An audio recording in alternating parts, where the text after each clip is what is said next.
Hello friends, welcome to our channel मन भावन कहानियाँ।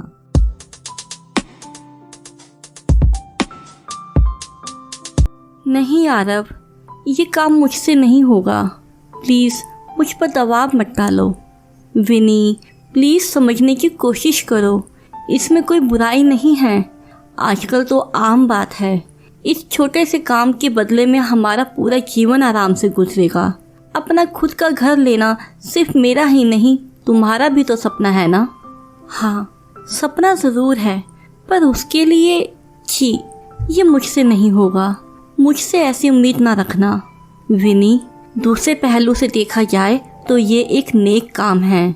एक निसंतान स्त्री को औलाद का सुख देना, खुशी देना क्या अच्छा काम नहीं है? आरव, मैं कोई अनपढ़ गंवार औरत नहीं हूँ। मुझे ज़्यादा समझाने की कोई आवश्यकता नहीं। हाँ विनी, तुम कोई गंवार स्त्री नहीं हो। 21वीं सदी की पढ़ी हुई मॉडर्न स्त्री हो। अपना भला बुरा खुद समझ सकती हो। इसलिए तो मैं तुमसे ये उम्मीद रखता हूँ। आखिर उसमें बुरा ही क्या है? ये सब फालतू की बहस है आरव। मैं कभी इस बात से सहमत नहीं होने वाली हूँ।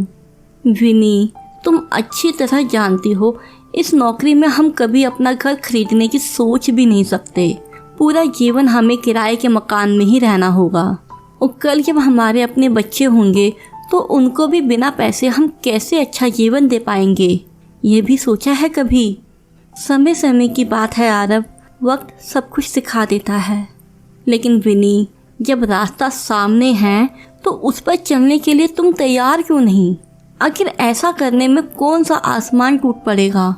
तुम्हें मेरे बॉस के साथ सोना नहीं है, लेकिन फिर भी 9 महीने तक एक पराये मर्द का बीज अपने कोख में रखना तो पड़ेगा ना। नहीं, तुम ऐसा सोच भी कैसे सकते हो? कभी ना कभी तुमको बच्चे को 9 महीने अपने कोख में रखना तो है ही ना। ये अलग बात है, वो बच्चा मेरा पति का होगा, जिसके साथ मैंने जीने मरने की ठान रखी है। जिसके बच्चे को पालना मेरा सपना होगा, मेरा गौरव होगा। ये भी तुम्हारा गौरव ही कहलाएगा। किसी को पता भी नहीं चलेगा। लेकिन मुझे तो पता है ना। नहीं आरव, मुझसे ये नहीं होगा। पिछले 1 हफ्ते से घर में बस यही बात हो रही थी। आरव विनी को समझाने की कोशिश करता था, लेकिन विनी तैयार नहीं हो रही थी। बात कुछ ऐसी थी कि मेडिकल रिपोर्ट के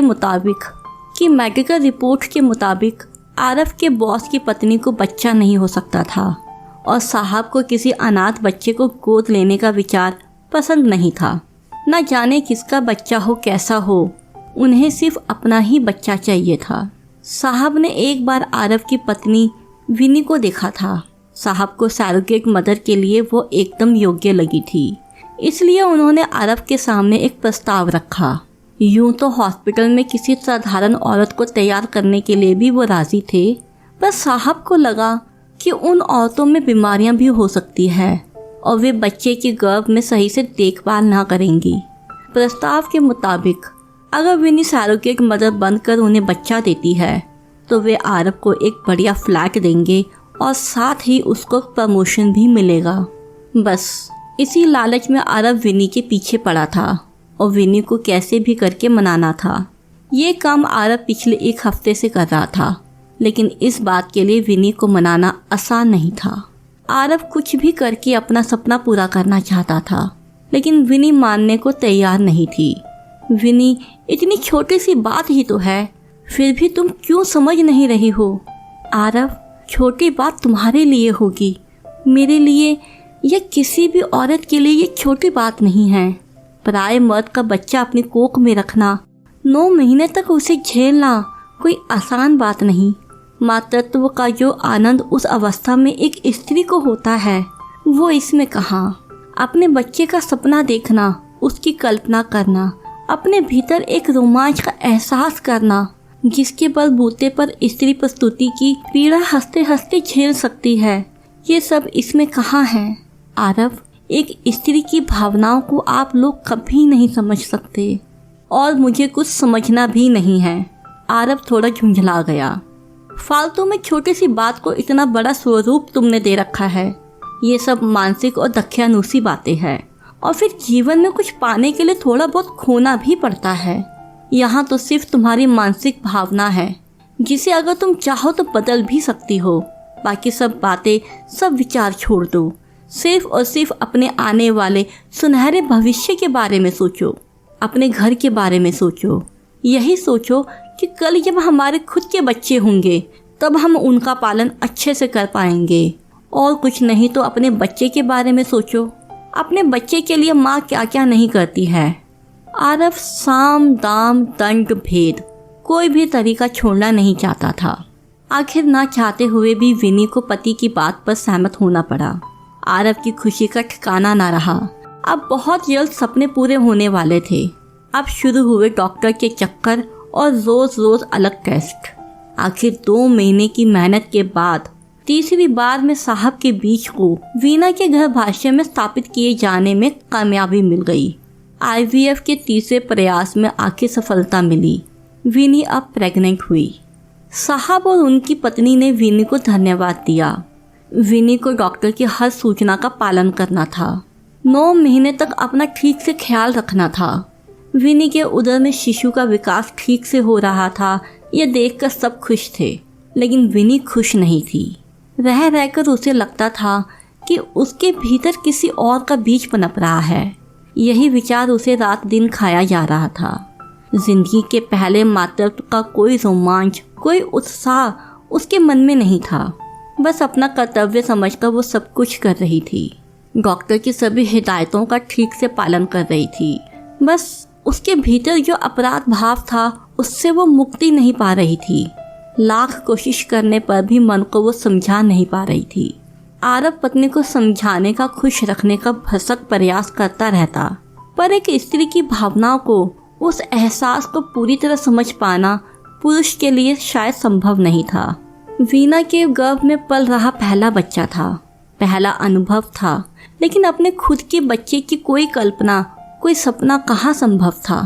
बच्चा तो किसी और की अमानत था। बस पैदा होते ही उसे किसी और को दे देना था। वीना सपना कैसे देखती जो अपना था ही नहीं। बस वो तो 9 महीने पूरे होने की प्रतीक्षा कर रही थी, कब उसे इस बोझ से मुक्ति मिलेगी। वीना यही सोचती रहती। मन का असर तन पर भी होना ही था। डॉक्टर नियम रूप से सारे चेकअप कर रहे थे। कुछ ज़्यादा कॉम्प्लिकेशन नहीं थे, ये अच्छी बात थी। साहब और उनकी पत्नी भी वीना का अच्छे से ख्याल रखते, जिससे आने वाला बच्चा स्वस्थ रहे। लेकिन भाभी के गर्भ में क्या छिपा है कौन जान सकता है। होनी के गर्भ से कब कैसे पल का प्रसव होगा कोई नहीं कह सकता है। विनी और आरव का पूरा परिवार खुश था। किसी को सच्चाई कहाँ मालूम थी। 7वें महीने में बकायदा विनी की गोद भराई भी हुई। जिस दिन का कोई भी स्त्री उत्साह के साथ प्रतीक्षा करती है, उस दिन भी विनी खुश नहीं हो पा रही थी। अपने रिश्तेदारों को कितना बड़ा धोखा दे रही है, यही सोच सोचकर उसकी आंखें छलक जाती थी। गोद भराई की रस्म बहुत अच्छे से हुई। साहब और उनकी पत्नी ने उसी दिन नए फ्लैट की चाबी आरव के हाथ में थमाई। आरव की खुशी का तो पूछना ही क्या। आरव पत्नी की मनोस्थिति नहीं समझता था। ऐसा नहीं था। उसने सोचा था बस 2 ही महीने निकालने हैं ना, फिर वो विनी को लेके कहीं घूमने जाएगा और विनी धीरे धीरे सब भूल जाएगी और फिर से वो नॉर्मल हो जाएगी। आरव फ्लैट देखकर खुशी से उछल पड़ा था। उसकी कल्पना से भी ज़्यादा सुंदर था ये फ्लैट। बार बार कहने पर भी विनी फ्लैट देखने नहीं गई। बस मन ही नहीं हो रहा था। उस मकान की उसने बहुत बड़ी कीमत चुकाई थी, ऐसा उसको प्रतीत हो रहा था। बस जैसे तैसे 2 महीने निकल जाए और वो इन सब से मुक्त हो जाए। नियति एक स्त्री की भावनाओं के साथ कैसा खेल खेल रही थी, यही ख्याल उसके दिमाग में आता रहता था। इसी बीच आरव का प्रमोशन भी हो चुका था। साहब ने अपना वादा पूरी ईमानदारी से निभाया था। लेकिन 8वां महीना शुरू होते ही वीना का स्वास्थ्य बिगड़ा। उसको अस्पताल में भर्ती कराना पड़ा और वहाँ वीना ने एक बच्ची को जन्म दिया। बच्ची 9 महीना पूरा होने से पहले ही आ गई थी, इसलिए बहुत कमज़ोर थी। बड़े बड़े डॉक्टरों की फौज साहब ने खड़ी कर दी। बच्ची की स्थिति धीरे धीरे ठीक हो रही थी। अब खतरा टल गया था। अब बच्ची मानसिक रूप से नॉर्मल है या नहीं, इसके लिए साहब ने उसका चेकअप करवाया। तभी पता चला कि बच्ची शारीरिक रूप से तो नॉर्मल है, लेकिन मानसिक रूप से ठीक नहीं है। उसके दिमाग के पूरी तरह से ठीक होने की कोई संभावना भी नहीं है। ये सुनते ही साहब और उनकी पत्नी के होश उड़ गए। वे लोग ऐसी बच्ची के लिए तैयार नहीं थे। साहब ने आरव को एक और बुलाया और कहा कि बच्ची का उसे जो भी करना है कर सकता है। ऐसी बच्ची को वे स्वीकार नहीं कर सकते।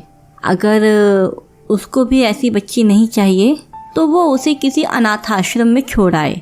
हाँ, जो फ्लैट उन्होंने उसे दिया है वो उसी का ही रहेगा।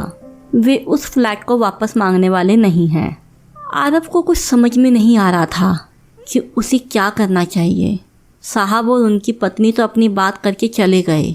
आरव सुन होकर खड़ा ही रह गया। विनी को जब पूरी बात का पता चला तब एक पल के लिए वो भी मौन हो गई।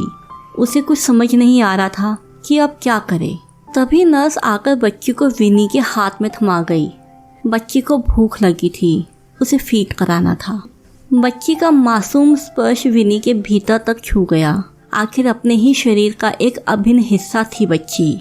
उसी के उदर से उसने जन्म लिया था। ये विनी कैसे भूल सकती थी।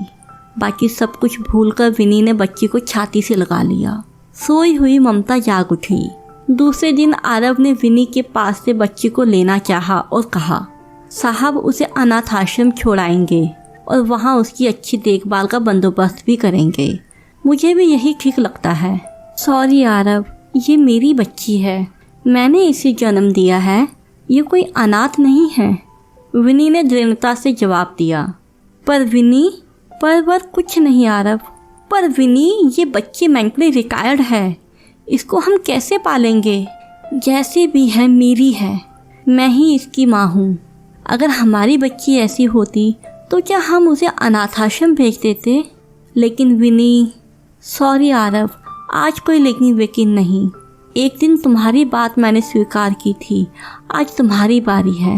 ये हमारे घर का चिराग बनकर आई है, हम इसका अनादर नहीं कर सकते। जन्म से पहले ही इसने हमें क्या क्या नहीं दिया है। आरव कुछ पल पत्नी की ओर, कुछ पल बच्ची की ओर देख रहा था। फिर उसने बच्ची को गोद में लिया और प्यार करने लगा। विनी, इसका नाम क्या रखेंगे? विनी बहुत लंबे समय बाद मुस्कुरा रही थी। आई होप आपको आज की ये कहानी अच्छी लगी होगी। अब हम मिलेंगे आपसे अपने नेक्स्ट वीडियो में एक नए किस्से कहानी के साथ। तब तक खुश रहिए, स्वस्थ रहिए और चैनल को सब्सक्राइब करना मत भूलिएगा। वीडियो को लाइक और शेयर ज़रूर करिए। Thank you.